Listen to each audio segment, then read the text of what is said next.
Last week we began to tell the story of Arsenal great Lee Dixon.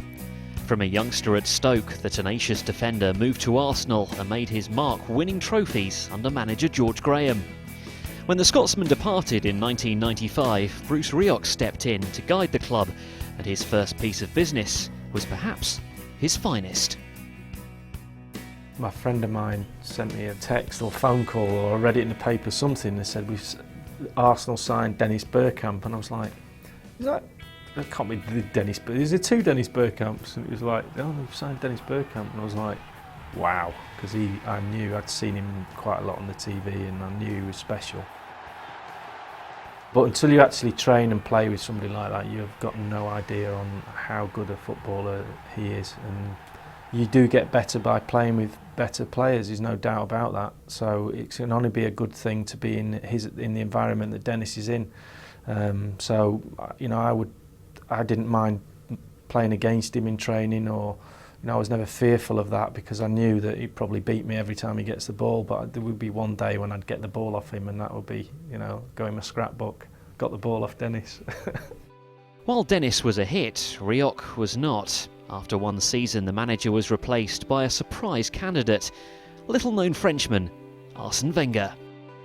It was a shock, it was Arsene who I'd literally never heard of him. It was like, where's he manage? How's this guy going to inspire us into, little did we know what was behind those glasses and those elbow pads. And, he, from day one, he changed a lot of things, and they all seemed like they were for the better. And the results he got from in such a short space of time is reflecting on how well he was accepted into the club by the players. With the new manager came a host of new philosophies that were embraced by the playing group and helped them reach their potential. We took it all on board. We listened to his advice, we did his stretching, we ate his food, we played in a way that was, we were released from the shackles a bit. He didn't suddenly turn me into a more composed, sort of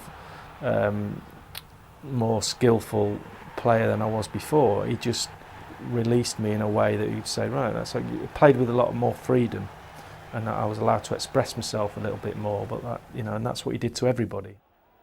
On course to win the 97-98 title, the Gunners had started to slide.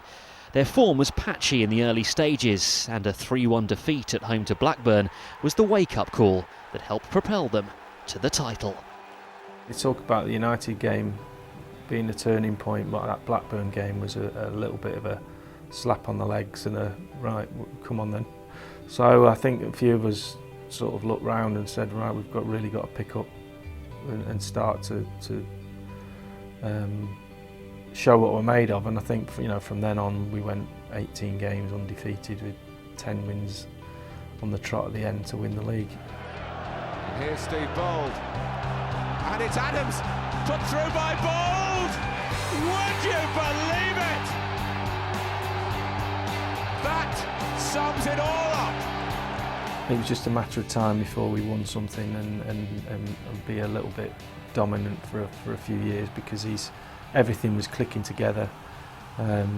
His training methods, his everything, his ideals we were taking on board. There was a team spirit, there was a camaraderie between the English lads and the French lads, but a healthy one. And it was just, we seemed very powerful as a unit to actually go, we're going to take some teams on now, we can really push on. I think we already kind of knew something was going to happen before it did. At the end of the 01-02 season, the Gunners travelled to the home of their rivals, knowing that a win would take the title back from their champion hosts. I didn't think I was playing, because Lauren had played quite a lot that season, and I'd been in and out, and my knee wasn't great, and I to be honest with you, I could have played that night, but I couldn't have played a run of 5 or 6 games on the trot, because then my knee wouldn't have held out. So I played the odd game, and then I was named on the bench, and all I wanted to do was win the game and get on the pitch. So he put me on at midfield, and I didn't even touch the ball, not once. Ray went through on the left, and Barthez came out, and if he'd have squared it, I'd have had an open goal and put it in, we'd have won 2-0. But Ray didn't see me all them years together, and he didn't see me. To score at Old Trafford like that would have been, probably wouldn't have got out of Manchester alive. By this time, Dixon already knew that this would be his final season. At the end of the campaign, along with Tony Adams, Dixon called time on a career that spanned 15 years and 619 appearances. His contribution was later recognised as his image was chosen as one of 30 to grace the outside of Emirates Stadium. It means everything, and I feel quite emotional. That to me is worth all the medals I've got. You know, to actually to see me up there is like, I'll give you all my medals now, because that is, when I found out about that, I said to Nigel, I said, because Nigel's up there as well, I said, we got up on that wall, it's like amazing.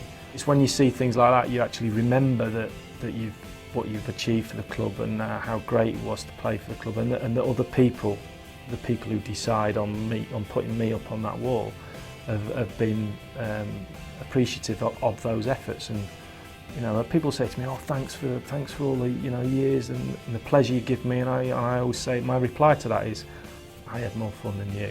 You know, it's like, in that respect, I loved it. So you don't have to thank me. I did it. I would have done it for nothing.